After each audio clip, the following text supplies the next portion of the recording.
또 당대표가 되면 아예 실무 TF를 만들어서 네. 바로바로 제도 개선이 필요한 걸 뒷받침하겠습니다. 경쟁을 하고 협력할 건 협력하면서 이 이재명 정부를 지켜야 될 정치적 결사체다. 이걸 강조합니다. 지금 20, 30대의 분노라는 게 조국 사태부터 촉발된 면이 있잖아요. 네네네. 특히 입시 비리 이런 관련해서 내로남불이다. 그 문제 제기한 자기들을 오히려 우경화됐다고 이렇게 꼰대처럼 가르치려고 하는 것에 20, 30대가 분노한 거 아닙니까? 민주당의 DNA라는 것은 네.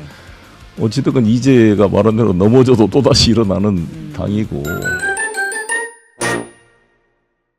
자, 이번 시간은 이번 더불어민주당 당대표 출마를 오늘 선언하셨죠? 네, 송영길 후보님 모시고 당대표 출마 관련된 이야기 그리고 또 경쟁자들 이야기도 한번 좀 여쭤보도록 하고요. 또 법안 되신 것도 있어서 그것도 함께 같이 이야기 잠깐 나누도록 하겠습니다. 송영길 의원님 어서 오십시오. 네, 안녕하십니까? 네, 반갑습니다. 고맙습니다. 네, 오랜만에 뵙습니다. 그리고 최윤경 기자님도 함께하겠습니다. 네, 안녕하십니까? 네.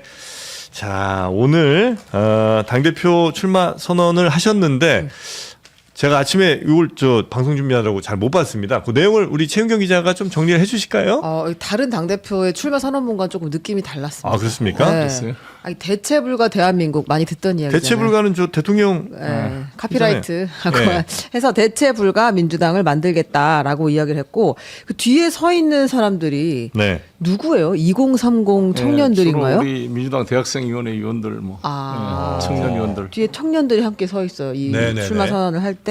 그리고 또 시작도 역시 국가 걱정을 많이 하고 네. 2030 이야기를 많이 꺼냈습니다. 2030 없이는 2030년도 없습니다. 이 네. 얘기죠. 그리고 이제 대한민국 경제판이 완전히 네. 변하고 있다. 우리가 세계 1위 반도체 강국이 되어가고 있는데 이걸 정치가 뒷받침하지 않으면 이 상승하는 구군을 우리가 제대로 받아들이지 못할 것이다. 라는 이야기를 했습니다. 네. 혹시 빠뜨린 얘기 있을까요? 아니, 우리 뭐- 최윤경 기자님이 다 빠뜨렸지 뭐. 그러니까 중요한 내용인데 빠뜨렸다. 2030 최고위원 2명을 제가 지명하겠다 이렇게 말씀을 드렸고요. 네. 아, 최고위원 2명을 2030으로 그냥 지명해요. 예. 그러니까 지명직 최고의 그렇습니다. 2030을 할당하겠다는 거죠. 옛날에 지역 최고위원이 있고 네네. 했는데 그거를 다 젊은이에게 뭐 지역과 노동 여성은 그 2030 안에 포함해서 포괄할 수 네네네네. 있으니까요. 예. 혹시 마음에 드는 분이 계신 거예요? 아니면 예, 뭐 이제 진행 과정에서 제가 보겠습니다. 충성 열심히 해라 니네들. 그건 아니고. 네.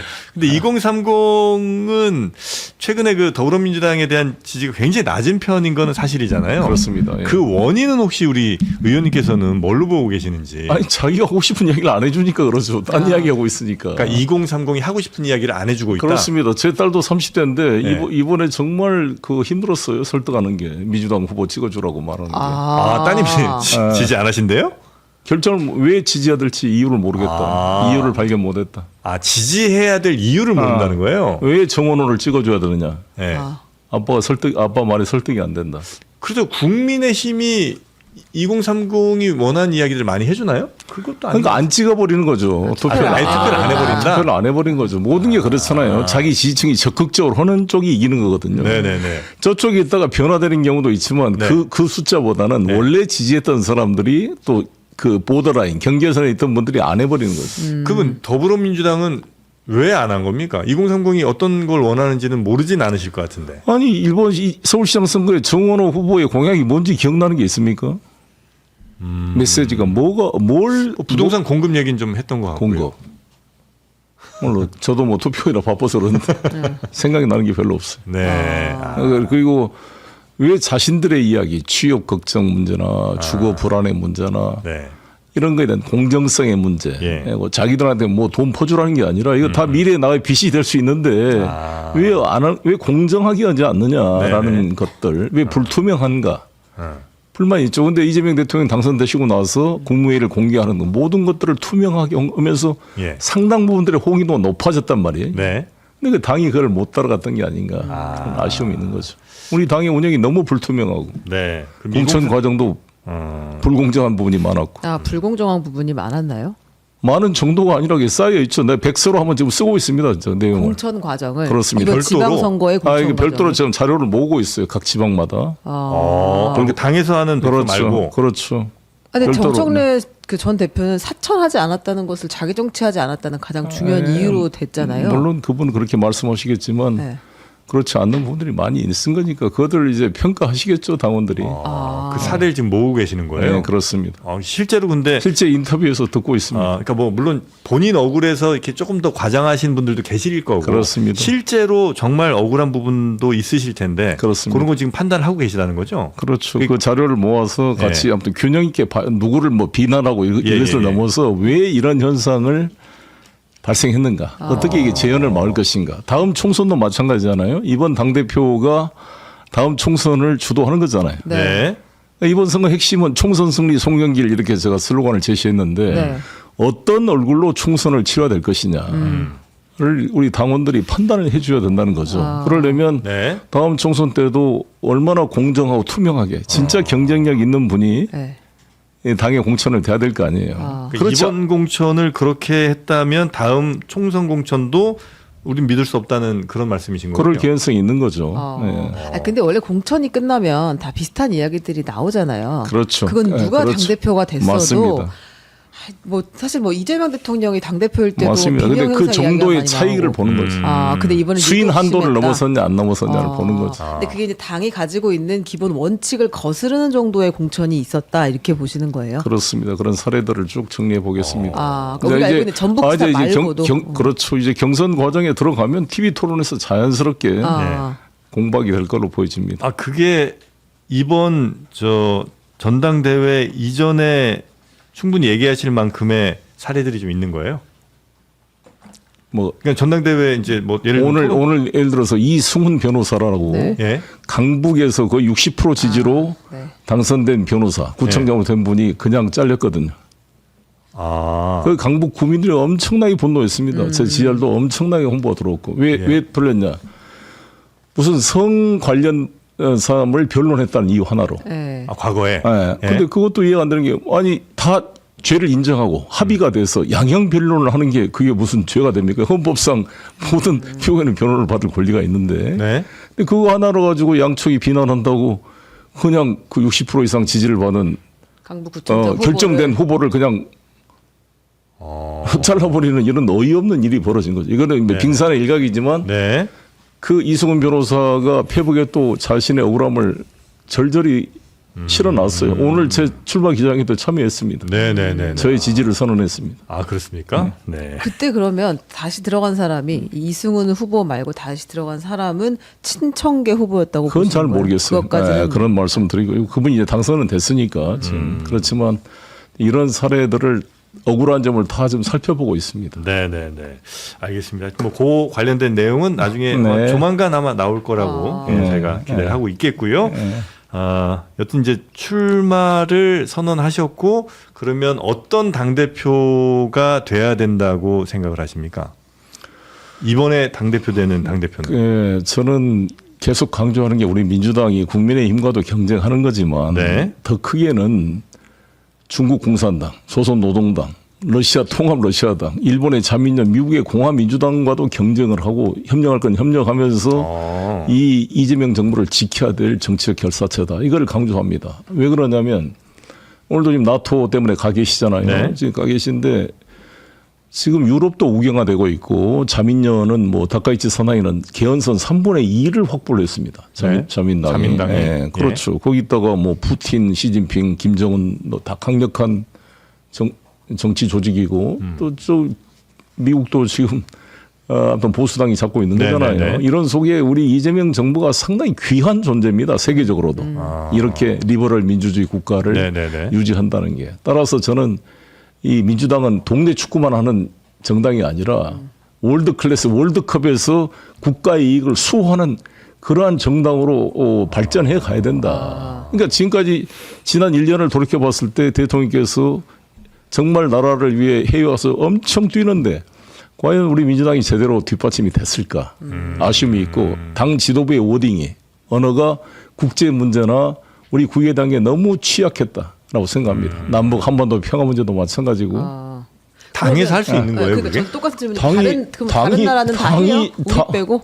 예? 다른 나라는 그러니까 뭐 북한의 노동당, 뭐 중국의 공산당, 일본의 자민당이 우리 빼고 자기들끼리는 그러면 이렇게 연대하고 뭐 아니 그게 아니라 자기 자신의 국익을 지키기 위해서 싸우는 거잖아요. 네. 강력하게 자기 집행부를 뒷받침해서 예. 국익을 뒷받침하는데 우리는 우리 이재명 대통령이 국제사회에 나가서 우리 국가의 이익을 지키기 위해 싸울 때 네. 강력하게 국내에서 정치적 뒷받침이 돼줘야 자신 있게 발언을 할 수 있는 거 아닙니까? 대통령의 외교나 뭐 이런 과정이 있어서 당이 열심히 뒷받침이 돼줘야 된다는 말씀이시군요. 그렇습니다. 근데 이제 외람된 질문인데 그 송영길 대표는 대표를 해보셨잖아요. 그렇습니다. 뭐 얼마나 좋고 얼마나 힘든 것인지 다 이미 알고 계시고 그렇습니다. 역할을 다 충분히 하시기도 했는데 항상 보면 이제 글로벌하게 시각을 갖고 계셔서 외교부 장관의 아주 적임자다 이런 이야기도 많이 있고 또 충분히 하려면 하실 수도 있고 총리를 가실 수도 있고 이제 갈 수 있는 역할이 많았는데 또 당대표를 나오시는 이유가 무엇이었을까요? 예, 좋은 질문이고 사실 저도 그런 고민을 많이 했습니다. 저는 뭐 우리 이재명 정부 성공을 위해서 어디라도 필요한데 가겠다 이런 사세였는데 이번 이 당 지방선거와 보궐선거를 겪고 나서 당을 이렇게 두면 잘못하면 이 4년 남은 우리 이재명 정부가 완전히 레임덕으로 갈 수가 있는 그런 위기의 순간이 왔다라고 생각합니다. 이대로 두면 당이 뒷받침을 상태로 가면. 못했을 뿐만 아니라 흔들었다고 보시는 거예요? 그렇죠. 그래서 저는 지금 장관이 중요한 게 아니라 제대로 된 집권 여당을 안정시키고 뒷받침하는 게 중요하다라고 네. 판단했습니다. 그러니까 이제 저희가 그 전에 이제 출마하시기 전에 그러니까 지방선거 보궐에 이제 출마하시기 전에도 사실 모셔서 이런저런 얘기를 여쭤봤을 때 굉장히 뭘 이렇게 참고 있다 혹은 뭐 말을 아낀다는 생각을 느낌을 많이 받았거든요. 일단 당선되고 나서 얘기합시다. 뭐 이런 얘기들 좀 많이 하셨던 것 같고요. 그러니까 그때도 이미 수많은 문제점들을 파악을 하신 거고 그리고 이제 그걸 이제는 공개를 좀 해야 될 필요성도 있다고 생각을 하시는 거죠? 이제 자연스럽게 네. 이제 후보 등록을 하고 정청래 의원께서도 출마를 하지 않겠어요? 네. 곧 출마하면 이제 TV 토론 과정에서 이제 자연스럽게 논쟁이 될 걸로 보여집니다. 그 대통령을 만나셨잖아요. 뭐 한 차례가 아닌 걸로 지금 알려져 있는데 순방 가기 전에도 대통령을 만났다고 갔다 온 직후에 또 이제 대통령과 송영길 의원이 만났다는 뉴스들이 나왔는데 거기서 대통령이 형님 나 좀 도와줘 이렇게 진짜 이야기를 들려오더라고요. 그러니까 많은 사람이 상상의 결과라고 보여지고요. 네. 대통령 만나면 제가 말 안 하는 게 원칙입니다. 듣는다. 근데 거기 아니, 제가 말하지 않는 게 원칙이다. 이렇게 이해해 주십시오. 예. 네네네. 만남은 있으셨던 건 이제 그 문제도 뭐 제가 말도 안 했는데 조선일보에서 기사를 썼는데 제가 NCND 부정도 시인도 하지 않는 입장을 취하고 있습니다. 네네네.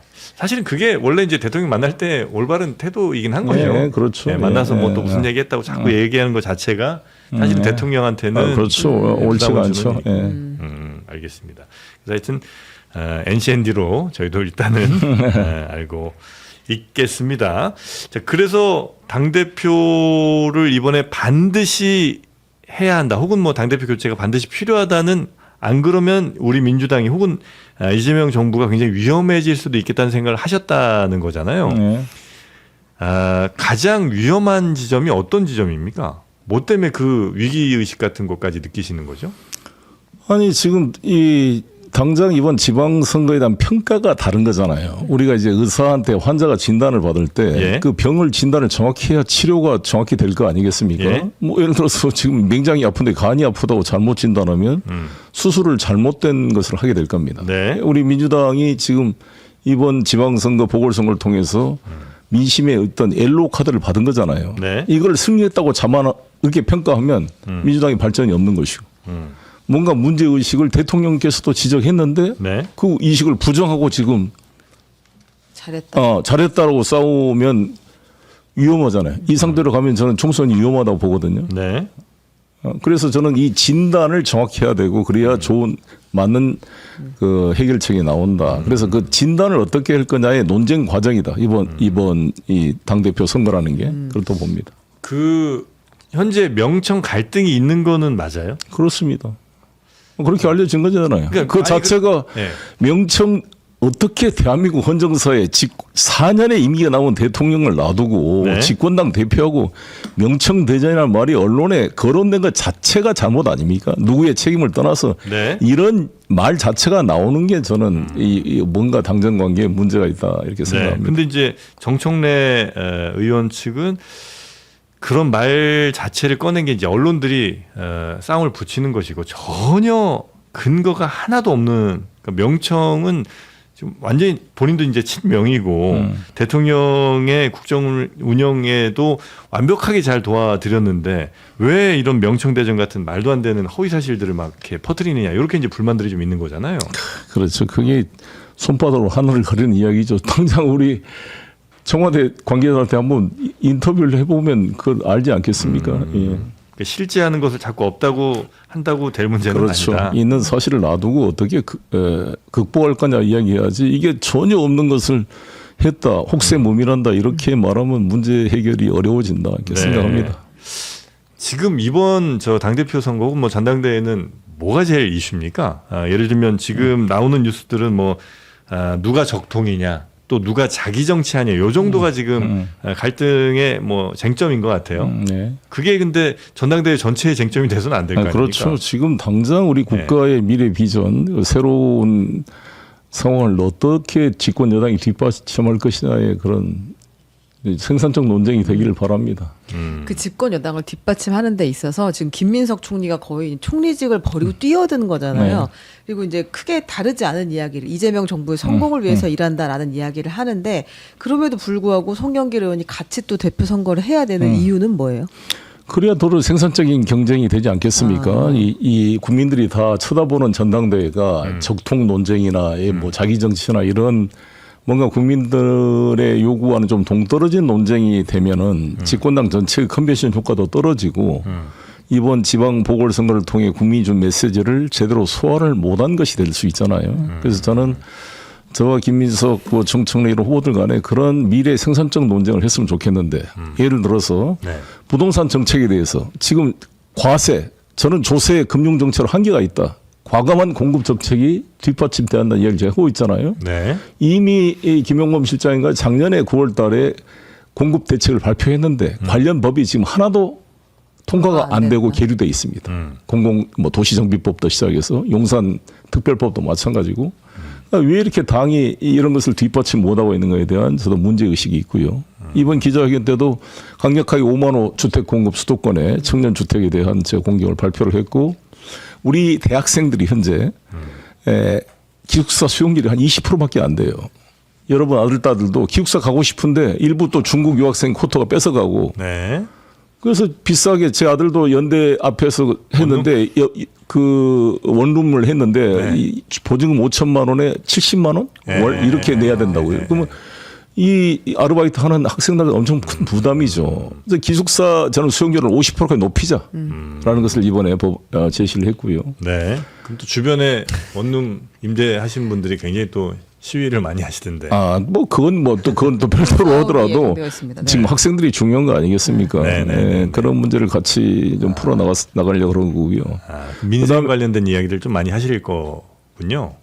그렇죠. 외교도 마찬가지고 국방도 그렇고 지금 경제 분야에 사실 삼성 하이닉스, SK 하이닉스에 주도하는 이 반도체 시장 규모를 어떻게 산업 선후방 연관 효과와 소부장 산업을 발전시켜서 중소기업과 또 코스닥 시장으로 흘러가게 만들 것이냐. 그러니까 올해 600조가 예상된다는 거 아닙니까? 이게 삼성전자 하나 이익이 일본 100대 기업 이익보다 더 높아지는 희대의 상황이 발생한 겁니다. 네, 600조 단기 순이익이면 우리 세수가 한 150조가 될 걸로 예상돼요. 이 엄청난 초과 세수를 어떻게 우리가 서민과 이런 중소기업 우리 청년들을 위해 쓸 거냐. 이게 중요한 겁니다.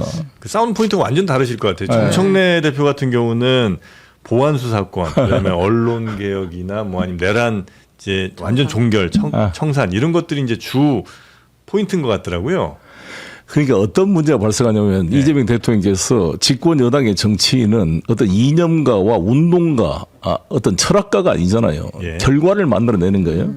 아니 붕어빵에 붕어 없는 것처럼 내란 족식 하다가 한동훈을 당선시키고, 이진숙을 당선시키고, 추경호를 당선시켰잖아요. 내란범으로 기소되어 있는. 그 내란 종식을 떠들었다가 종료한 게 아니라 네. 내란 종식의 결과를 만들었는데 결과를 만드는데 실패했어요 지난번에. 그렇지 않습니까? 김부겸 떨어지고. 네. 김부겸 왜 떨어졌느냐? 여러 가지 이유가 있지만 제가 생각할 때 아니 저기 평택에서 네. 정체성 논쟁을 한 거잖아요. 조국과 그 김영남 후보 간에 완전히 무슨 사상 검증하듯이 막 그러면 위원을 확장하기 위해서 열심히 지금 박정희 유산까지도 포용하려고 노력하고 있는 김부겸 후보한테 찬물을 끼얹는 거잖아요. 부울경 이쪽에. 네네네. 이것이 과연 당 대표가 전체 전국 선거를 한 메시지로 올바랐는가에 대한 검증이 필요한 거 아니겠어요? 실질적인 내란 종식은 그런 추경호나 뭐 이런 사람들이 떨어지고 김부겸이 당선되고 이런 그렇죠. 것들이 진짜 내란 종식인데 김부겸을 당선시켰다. 그러면 진짜 의미가 상징적 승리가 된 거죠. 오히려 내란 내란을 종식을 종식한. 계속 말만 했지만 사실상 내란이 오히려 더 종식되지 않는 결과를 가져왔다. 이런 그렇습니다. 판단이시군요. 그렇습니다. 그 가장 아니 큰 하정우 거의- 수석 그렇게 네. 정청래 대표가 AI에 지금 투자해야 될 사람을 빼온 거잖아요. 결국 떨어진 거잖아요. 한동훈을 당선시켰잖아요. 이 결과 책임이죠. 우리 민주당 우리가 정치를 한다는 것은 나는 개혁을 선명하게 부르짖었다라는 알리바이용 개혁 정치를 해서는 안 돼요. 성과를 타협과 전략 전술을 통해서 실질적 성과를 가져오는 거예요. 왜 이재명 대통령이 박수를 받느냐? 실질적 성과를 만들어낸 유능한 행정가의 모습을 보여준 거잖아요. 네. 그 정청래 전 대표 측은 이제 검찰 개혁 그 전 어떤 정부도 하지 못했던 실질적인 성과를 내가 갖고 왔다. 이런 걸 이제 또 홍보를 많이 하지 않습니까? 아니 그렇죠. 역할을 하신 건 있죠. 그러나 정청래 대표 혼자 힘이니까 이 검찰 개혁은 저 송영길이 검찰의 직접 피해자로서 얼마나 온몸으로 싸웠습니까? 네. 제가 정말 이 검찰청 앞에 데모하고 혼자 싸울 때 누가 저를 도와준 사람이 있어요?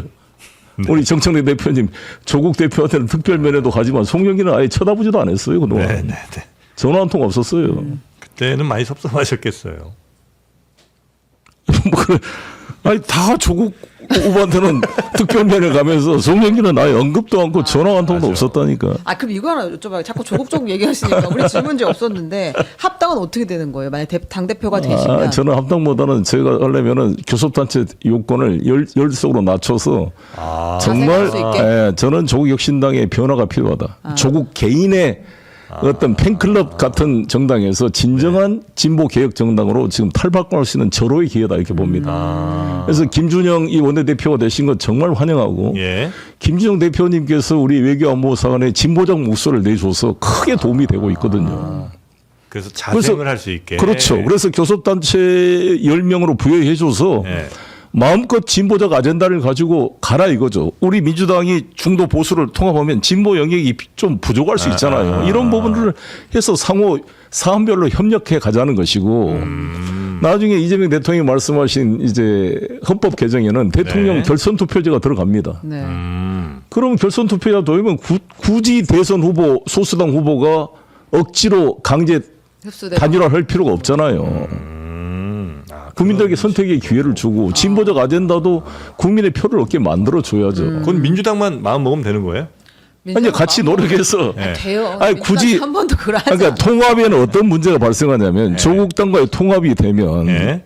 20, 30대가 그렇지나도 지금 제로라는 거 아닙니까? 조국 혁신당에. 그러니까 지금 20, 30대의 분노라는 게 조국 사태부터 촉발된 면이 있잖아요. 네네네. 특히 입시 비리 이런 관련해서 내로남불이다. 그 문제 제기한 자기들을 오히려 우경화됐다고 이렇게 꼰대처럼 가르치려고 하는 것에 20, 30대가 분노한 거 아닙니까?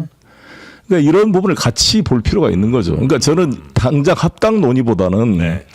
교섭단체 요건을 완화시켜서 마음껏 진보 아젠다를 가지고 조국혁신당이 자신의 존재 가치를 증명할 기회를 줘야 된다 이렇게 생각합니다.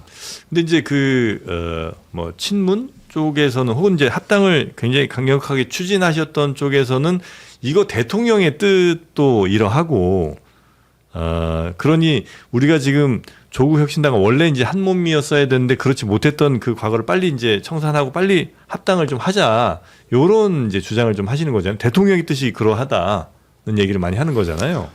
뭐 대통령께서도 통합하면 우리 모두 다 통합하면 좋다는 게 단순한 우리가 생각인데 문제는 조국 혁신당이 조국 대표께서도 계속 메시지가 일관되지가 않았어요. 끝까지 간다. 우리는 DNA가 다르다. 조국 혁신당의 네네네네네. DNA를 지키겠다. 네. 뭐 지분 요구를 하고. 그러니까 저같이 저는 손합당 해체하고 바로 들어왔잖아요. 물론 이제 저희가 아주 미니 정당이라 예. 원내 정당인 조국 혁신당과 바로 비교는 어렵겠지만 네. 그러나 진짜 민주당 자기가 더 민주당 다운 사람이라고 평택 선거에서 주장했어요. 아니, 그럼 민주당이 다 들어오면 되잖아요, 그냥. 흡수합당 되면 되잖아. 네. 왜 조국 혁신당의 DNA를 지키려고 노력을 하냐고. 그러면 따로 해야지. 그러니까 요 합당에 대해서는 세 분이 다 약간 의견이 다르시군요. 다르네요. 예. 김민석 의원 같은 경우는 전 총리 같은 경우는 흡수하는 방식으로 합당. 법적으로는 그렇게 될 것이다 하려면 라고 이제 얘기를 해주신 것 같고 송영길 후보께서는 차라리 교섭단체 기준을 낮춰서 그들도 왼쪽에서 잘 자생할 수 있는 환경을 만들어 주시겠다. 그렇죠. 그래서 서로 신뢰가 쌓이면 합당할 수 있는 것이고. 그 당장 합당하는 것이 오히려 민주당에는 결코 도움되지 않는다는 판단을 하시는 모양이군요. 예를 들면 젊은 그렇죠. 저는 그런 숙성이 좀 부족하다. 왜냐하면 그 합당이 과연 플러스 효과가 나올 거냐, 네, 마이너스 네, 네. 효과도 나올 수 있는 거잖아요. 그럼 요 특히 2030 네, 세대를 우리가 외연을 확장해야 될 시기에 네. 어떠한 공감대로 만들 것이라는 시간이 필요하다 이렇게 봅니다. 그 외연 확장이 대통령에게서는 계속 큰 목표로 자리 잡았던 것 같은데 최근에 그 이병태 부위원장이 이제 결국 자진 사퇴하는 모습을 보였잖아요. 네. 이러면 좀 앞으로 어려워지는 거 아니에요? 그러니까 좀 뭐 우파에 있는 사람들을 우리가 데리고 와서 자리를 준다. 이게 좀 어려운 상황인 거 아닌가? 저는 그보다는 그 개별 사안의 문제로 보여지고 일반화할 문제는 아니다고 봅니다. 그리고 대통령께서 말씀하신 구조적 소수의 문제를 극복하기 위해서는 단순히 선거용 외연 확장이 아니라 우리 대한민국의 국가 발전을 위해서 정치적 결사체가 불필요한 소모적 논쟁을 극복하기 위해서 연합을 해야 된다고 보거든요. 노무현 대통령께서 그 한미 FTA를 추진할 때 얼마나 반발이 많았습니까? 답답하니까 대연정까지 제안했어요. 아니 총리를 주겠다 그쪽에. 왜 노무현 대통령이 고민했냐? 저도 인천시장을 해봤으니까 느낌이 오거든요. 네. 국회만 했으면 이런 느낌을 몰랐을 거예요. 아니 나라 일을 해야 되는데 불필요한 걸로 발목이 잡혀서 안 되는 답답한 경우가 많으니까 아예 그래 줄게 총리 줄게요. 대연정해서 좀 국가를 좀 발전시켜 봅시다. 이런 호소를 했어요 노무현 대통령께서. 네. 그러니까 이재명 대통령도 대통령이 되면 그걸 느끼거든요. 아 이렇게 국가적 과제가 산적에 있는데 정치권이 뒷받침을 못 해주는구나라는 아쉬움이 있죠. 그 여대 야소 국면에서도 그게 계속해서 느껴지는 한계예요? 아니 우리 여당 내부에서도 약간의 그런 반대. 그 감의 차이가 있는 거잖아요. 그 전당대 이후로 굉장히 좀 상처가 많이 클 거라는 예상들을 많이 하시는 것 같아요. 그 과정 중에 그 당내 선거 과정 중에 굉장히 아마 서로가 서로를 뭐 과거 파묘하고 뭐 이러면서 굉장히 좀 상처가 깊어질 거란 예상도 많이 하시던데 그런 상처 회복은 시간이 지나면 해결됩니까? 아니면 예, 저는 해결될 수 있다고 그 봅니다. 정도예요? 그걸 송영길에 잘할 것 같습니다. 아니 왜냐하면 전당대회라는 게 사실 치열한 논쟁이 있을 수밖에 없죠. 그럼요. 네. 그러나 민주당의 DNA라는 것은 네. 어찌됐건 이재가 말한 대로 넘어져도 또 다시 일어나는 당이고 네. 그 같이 통합을 해야죠. 우리가 김대중, 노무현, 문재인, 이재명으로 오는 이 자산의 가치를 풍부하게 만들어 가야죠. 혹시 뭐 과거 대선 후보 뽑을 때처럼 뭐 이낙연 전 대표 같은 그런 사태가 벌어지진 않을까요? 네, 그러진 않죠. 그렇게까지는 안 갈 거라고 보시고. 그런 네. 사태면 사망이죠. 그런 사람들은 떨어져 나간 사람이 사망이죠. 네. 김민석 후보보다 더 장점은 좀 심플하게 말씀해 주시면 뭡니까? 송영길 일단 김민석 총리님께서 아주 안정적으로 국정을 잘 했고 저는 훌륭한 후보라고 생각합니다. 네. 또 뭐 잘 경쟁을 해보겠는데 굳이 말씀드린다면 제가 3명 후보 중에 유일하게 광역자치단체장을 경험해봤다라는 거고 네. 그것도 정말 부도 위기의 인천 제가 하루에 이자를 10억씩 물었습니다. 그래요? 왜 중소기업 사장이 도산했을 때 자살하는지를 제가 뼈저리게 느낄 정도로 그냥 내일 모레 지금 부도 나지 않을까라는 위기 속에 인천을 정말 흑자로 전환시키고 의원이 부도라는 단어를 너무 자주 쓰지 않으셨으면 좋겠어요. 그러니까 여기도 지금 죄송합니다. 죄송합니다. 그런 위기를 이겨본 그런 경험이 있기 때문에 네, 네. 제가 대통령의 고충을 좀 더 깊게 이해하게 됐어요.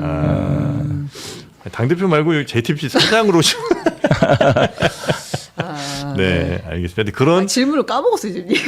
위기 관리 능력, 경험 이런 것들이 더 아마 3명의 후보 가운데 가장 강점으로 작용하지 않을까라고 생각하신다는 거고 이제 저 TV 토론 하실 텐데 정청래 후보한테 제일 처음 질문하실 건 뭐예요? 나중에 이제 후보 간 토론 막 하실 거 아닙니까? 네. 딱 이런 질문을 던지신다는 게 굉장히 첫 질문이 상징성이 있을 텐데 예, 한미 FTA 왜 반대했습니까? 아이고야, 그 적통 논쟁 아니에요? 그리고 송영길이가 한미 FTA 찬성했다고 나를 제명하자 그랬던 사람이거든요. 의원총회에서 그것부터 물어보고 싶어요. 지금도 그때 생각을 유지하고 있습니까? 그런 악연이 좀 있으시구나. 한미 FTA에 굉장히 반대를 많이 했던 정청래, 그 다음에 의원님 굉장히 또 여기에는 적극적으로 임하셨었던 과거가 있으셨고. 근데 이건 이제 적통 논쟁은 아닌 것이에요. 그 적통 논쟁이 아니라 정책에 대한 견해 차이잖아요. 정책에 대한 입장이다. 아니 입장은 바뀔 수도 있는 것이니까 사실. 아니 그러니까 그때 당시엔 다들 바뀌었습니까라고 물어보겠다는 거죠. 이번 저 선거 구도에서 어떤 분들은 이건 약간 뭐 불편하거나 기분 상하실 수도 있는 질문일 것 같은데 송영길 후보가 나오는 게 원래 이제 김민석, 정청래 둘이 이제 하면 되는데 혹여 김민석 후보가 정청래 후보 측의 어떤 공격에 크게 훼손돼서 망가질 수 있어서 예비 후보용으로 나왔다 이런 이제 저 분석하시는 분도 있습니다. 아니 그런 개념보다는 그 3명 모든 것이 삼각이 안정적 구조잖아요. 저는 삼자가 논의하는 게 우리 민주당에 좋다. 우리 국민들이 보기에도 당원들 보기에도 안정감이 있다고 보여지고요. 우리가 단순히 당대표 누구를 뽑는 게 아니라 이 한 달이라는 소중한 기간 동안에 TV 등을 통해서 이 집권 여당을 끌고 갈 사람들이 어떠한 생각과 방향을 가지고 있는가가 매우 국민들에게 관심사인데 좀 수준을 높이자. 토론의 수준이나. 이걸 단순히 동네 축구만 하는 게 아니라 월드컵 축구 개념으로 좀 이 운동장을 넓게 보고 논의를 해보자. 저는 그런데 제가 그 역할을 할 수 있지 않을까. 알겠습니다. 생각합니다. 저의 질문이 당내 의원들이 가장 궁금할 것 같은데 당 대표가 되면 그 전과 달리 공천권을 이제 쥔 당 대표가 되는 거잖아요. 그럼 이번 공천에 또 문제가 있었다고 생각하시니까 그럼 이제 명확한 기준 같은 것이 있나요? 송영길 공천에? 아니, 모두 다 시스템 공천을 이야기하죠. 네. 공천하는데 그걸 어떻게 집행하느냐. 저는 예를 들어서 제가 있는 지역구 우리 국회의원들이요 다 중앙에 와서는 민주적으로 하고 자기 이야기를 하지만 자기 지역구 가면 다 자기가 왕입니다. 말 안 듣는 구청장 다 날려버립니다 그냥. 저는요 제 지역의 구청장이 저한테 정치적으로 그렇게 충성한 분이 아니었어요. 또 그 제가 뭐 제 보좌관 출신도 아니고 그러나 이분이 정말 행정을 잘하고 부패 혐의가 없고 평이 좋았어요. 그래서 계속적으로 저는 공천을 해준 겁니다. 밀어준 겁니다. 그런 것처럼 자신의 보좌관 비서관이 아니라고 일 잘하는 현역 구청장이나 군수를 아예 경선에도 못하게 뭘 핑계를 걸어서 잘라내버린다든지 이러한 비겁한 짓을 하지 말아야죠. 알겠습니다. 또 워낙 그 지금 준비하고 계신 뭐 법안이라든지 아니면 또 반도체에 대한 굉장히 전략적인 입장들이 좀 있으신 것 같더라고요. 그것도 좀 한번 잠깐 여쭤보면 지금 3대 메가 프로젝트 정부에서는 열심히 이제 추진할 것 같고요. 당에서는 어떤 거를 뒷받침해야 됩니까?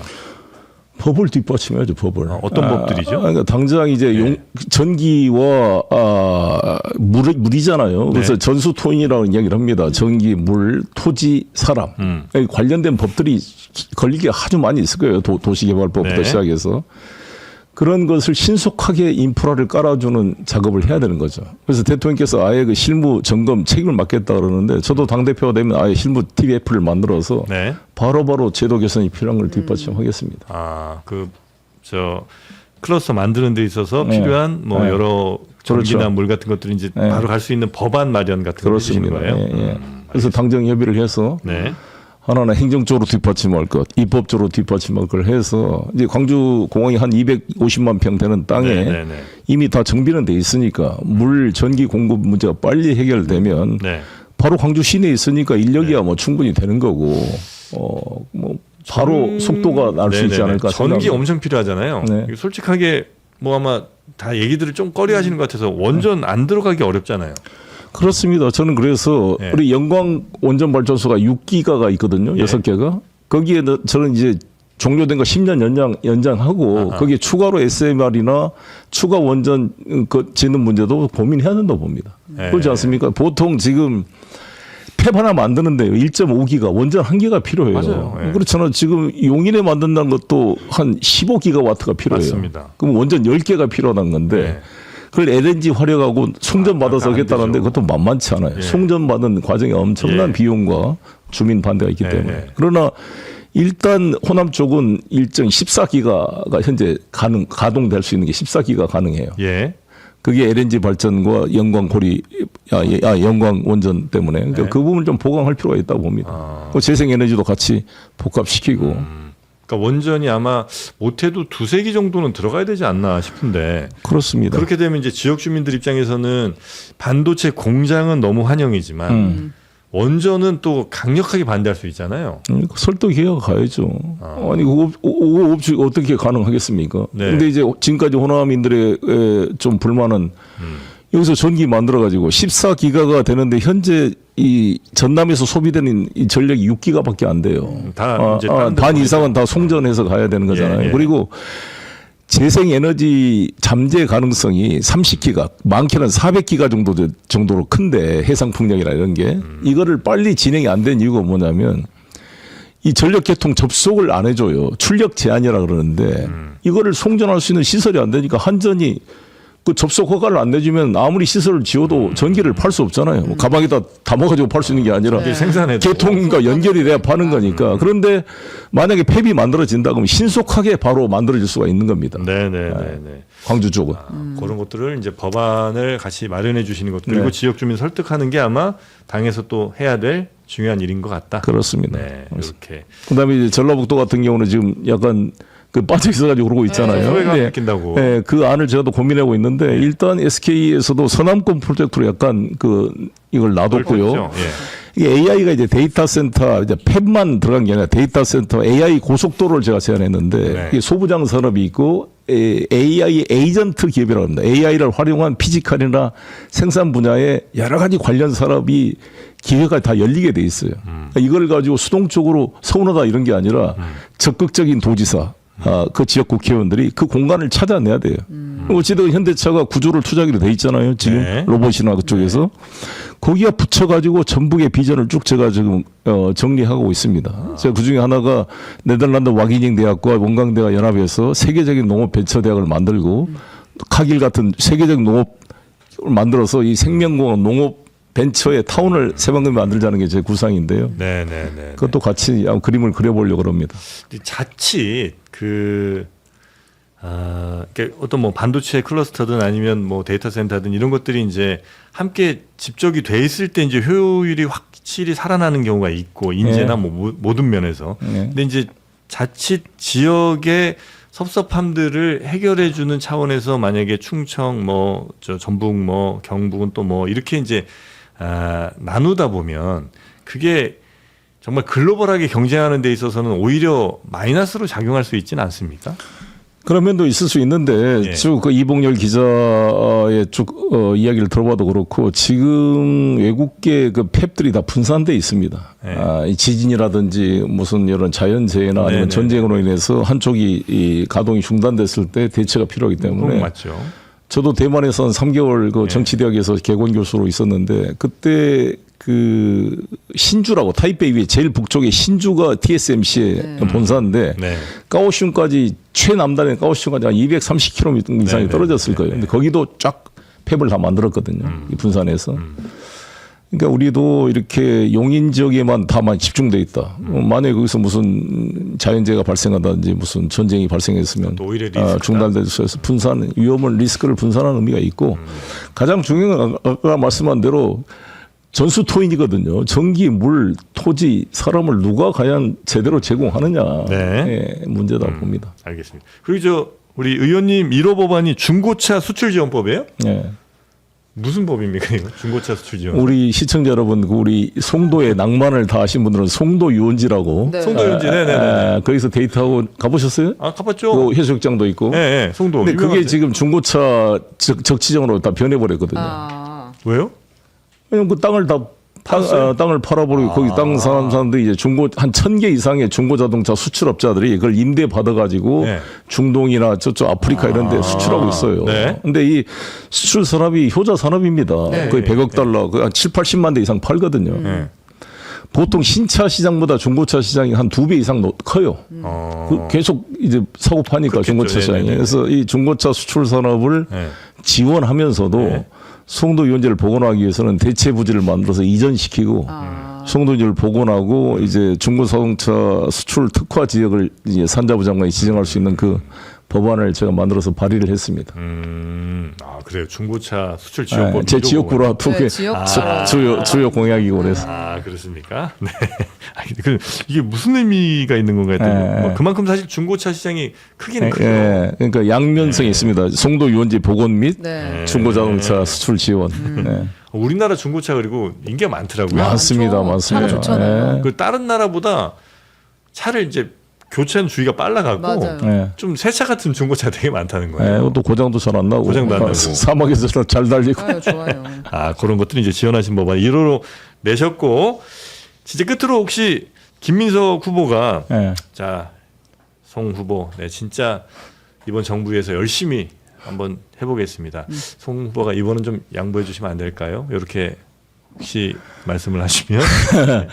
아니 이번에 이제 우리가 선호투표제가 도입됐기 네. 때문에 자연스럽게 그는 뭐 나중에 협력이 되지 않겠나 생각합니다. 예. 그러면 송영길 후보님 1번 쓴 사람들은 이번에 대체로 김민석 후보를 쓸 가능성이 높군요. 그런 가능성이 높죠. 예.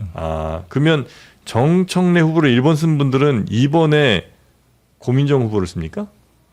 고민정 후보님은 이제 어떨지 모르는데 우리 당원상 4명 이상이면은 예. 그 예비 경선을 하게 돼 있습니다. 예. 소위 컷오프 경선을 아마 하지 않을까 싶습니다. 4명 중에는 컷오프를 하고 3명으로 명으로? 줄여야 TV 토론도 이제 할 수 있고 그러기 때문에 아마 네네. 어떻게 잘 모르겠습니다. 투표제가 근데 어떻게 될지는 좀 봐야겠네요. 지금 정청래 후보하고 고민정 후보는 이거 다시 해야 된다 반발을 하고 있어가지고 확정이 완전히 돼서 가는 건지. 뭐 저는 찬성하고 있습니다. 왜 자기들은 뭐 대전부터 시작하고 이런 거 다 짜놓고 반발을 다 그냥 뭐 간다 이러면서 그 이미 결정된 거를 왜 또 유리하다 바꾸는. 충청에서 시작해서 대전에서 끝나는 거에 대한 좀 불만이 좀 있긴 있으시군요. 아니요, 그것도 이제 거기 그 사무총장이 누구 승래. 조승래 총장님 말씀 들어보니까 장소를 구하기가 어려웠다.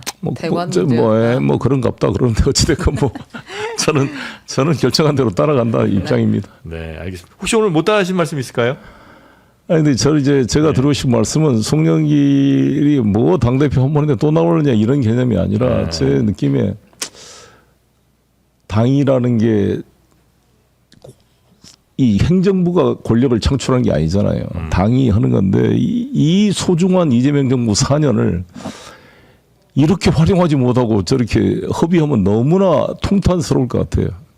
그래서 뭐 이 집권당이 이 행정부 대통령과 당 대표가 긴밀히 협력하면 엄청난 일을 할 수가 있는데 불필요한 갈등 이런 걸로 이렇게 에너지가 낭비된 것에 대해서 너무 안타깝게 생각합니다. 그래서 제가 329일 동안 감옥에 있으면서 반성했던 게 김대중 노무현 문재인 그 3번의 집권 여당 국회의원을 했던 저로서 네가 그동안 잘했느냐, 그걸 최대한 활용했느냐. 정말 이 윤석열 정권을 겪고 감옥에 있어 보니까 그 시기를 왜 우리가 허투루 보냈던가에 대한 좀 반성의 생각이 컸습니다. 그래서 이 이재명 정권 4년이 우리 대한민국 발전을 위해서 너무나 소중한 시간이다. 하루도 허비할 수 있는 것이 아니다. 이런 생각이 강합니다. 네. 그래서 이번에 꼭 당대표가 좀 돼서 그 소중한 기회를 좀 날리지 않겠다. 이게 이제 가장 강력한 출마 동기라고 저희가 생각하면 되겠군요. 예. 알겠습니다. 누구 잡자고 나오신 건 아니고. 알겠습니다. 자, 또 불러주세요. 너무 좋았습니다. 자, 송영길 의원님과 함께 했고요. 또 머지않아 다시 뵙도록 하겠습니다. 고맙습니다. 감사합니다. 네.